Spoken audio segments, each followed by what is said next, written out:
सभी विद्यार्थियों का मेरे चैनल में हार्दिक स्वागत है। आज मैं उपस्थित हूँ आपकी हिंदी गद्य साहित्य का विकास श्रृंखला के अंतर्गत। आज आपका चौथा भाग है, तो आइए प्रारंभ करते हैं। अब आपका आगे है भारतेंदु पूर्व युग के प्रमुख रचनाकार और उनकी रचनाएं। तो पहला है राम प्रसाद निरंजनी।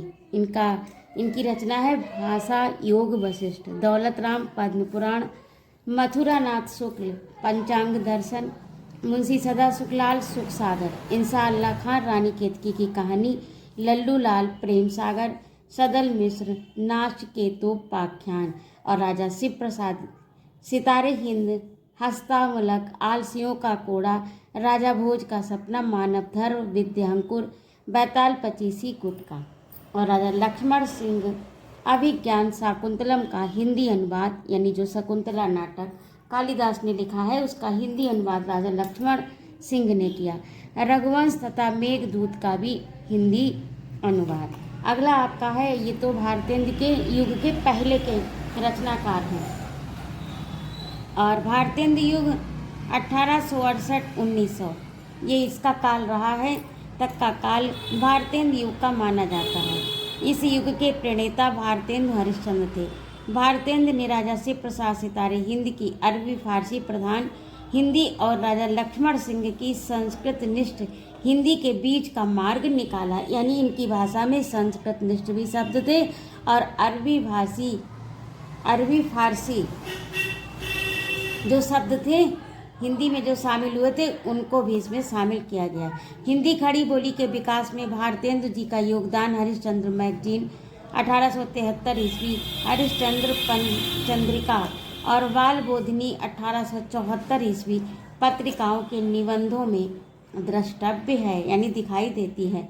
भारतेंदु युग को नव जागरण काल भी कहा गया। भारतेंदु हरिश्चंद्र ने खड़ी बोली गद्य को परिष्कृत किया। इतिहास, भूगोल, विज्ञान, धर्म, नाटक, निबंध, कहानी आदि विषयों में खड़ी बोली गद्य को जीवंत रूप प्रदान किया, यानी यहाँ तक आते आते गद्य जो है खड़ी बोली का गद्य विकास को प्राप्त होने लगा था। भारतेंदु हरिश्चंद्र से प्रेरित होकर अनेक लेखकों ने इस युग में महत्वपूर्ण योगदान दिया। इन लेखकों में प्रमुख लेखक हैं बालकृष्ण भट्ट, प्रताप नारायण मिश्र, श्रीनिवास दास, कार्तिक प्रसाद खत्री, राधा राय कृष्णदास, राधा चरण गोस्वामी, बद्री नारायण चौधरी, प्रेमधन।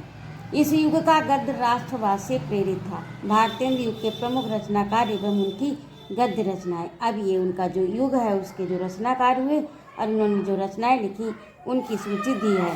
तो भारतेंदु हरिश्चंद्र, प्रताप नारायण मिश्र, बालकृष्ण भट्ट, बद्री नारायण चौधरी, राधा चरण गोस्वामी, राय कृष्णदास, ये इनकी कृतियाँ दी हैं। और अब अगला है आपका द्विवेदी युग। आधुनिक हिंदी साहित्य के दूसरे चरण को द्विवेदी युग के नाम से जाना जाता है। इसकी अवधि वर्ष 1900 से लेकर 1918 तक की है। द्विवेदी युग को डॉक्टर नगेंद्र ने जागरण सुधार काल बताया। वर्ष 1903 में आचार्य महावीर प्रसाद द्विवेदी ने सरस्वती पत्रिका के संपादन का भार संभाला। वे वर्ष 1920 तक श्रम और लगन से इसका संपादन करते रहे। पंडित महावीर प्रसाद द्विवेदी ने सरल और शुद्ध भाषा के प्रयोग पर विशेष बल दिया। वे लेखकों, कवियों की रचनाओं की वर्तनी, व्याकरण संबंधी त्रुटियों को स्वयं संशोधित कर देते थे और उन्हें शुद्ध लिखने हेतु प्रेरित करते थे। कहानी का जन्म सरस्वती पत्रिका के माध्यम से हुआ।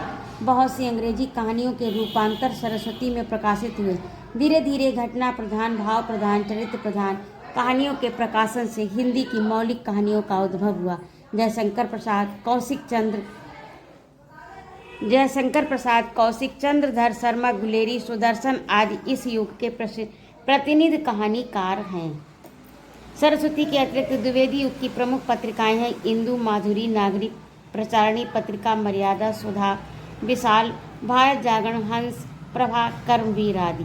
किशोरी लाल गोस्वामी, गोपाल राम गहमरी, वृंदावन लाल वर्मा, विशंबर नाथ कौशिक, चतुरसेन शास्त्री आदि इस युग के प्रमुख उपन्यासकार हैं। यानी इस युग में इन लेखकों ने प्रमुख रूप से उपन्यास लिखे हैं। महावीर प्रसाद द्विवेदी के अतिरिक्त इस युग के अन्य साहित्यकार हैं पद्म सिंह शर्मा, श्याम सुंदर दास, पद्मलाल, पुन्नालाल बख्शी, सरदार पूर्ण सिंह, माधव मिश्र, गोविंद नारायण मिश्र, लाला भगवान दीन मिश्र बंधु आदि। अब ये नीचे आपकी फिर सूची दी है द्विवेदी युग के प्रमुख रचनाकार और उनकी रचनाएं। महावीर प्रसाद द्विवेदी, अयोध्या सिंह उपाध्याय हरिऔध, पद्म सिंह शर्मा, श्याम सुंदर दास, पद्मलाल, पुन्नालाल बख्शी, बाबू गुलाब राय, और इनकी सामने ये रचनाएं लिखी। ये आपको बहुत विशेष ध्यान से पढ़ना है और इनको कंठस्थ करना, क्योंकि इनकी रचनाएं, इनसे आपके कई प्रश्न बन रहे हैं। तो आज के लिए इतना ही। यदि आपको मेरी प्रस्तुति अच्छी लगी हो तो कृपया मेरे चैनल को सब्सक्राइब अवश्य करें, लाइक और कमेंट करें तथा अपने मित्रों में शेयर करें और अपने सुझाव भी मेरे चैनल पर अवश्य रखें। जय माँ भारती।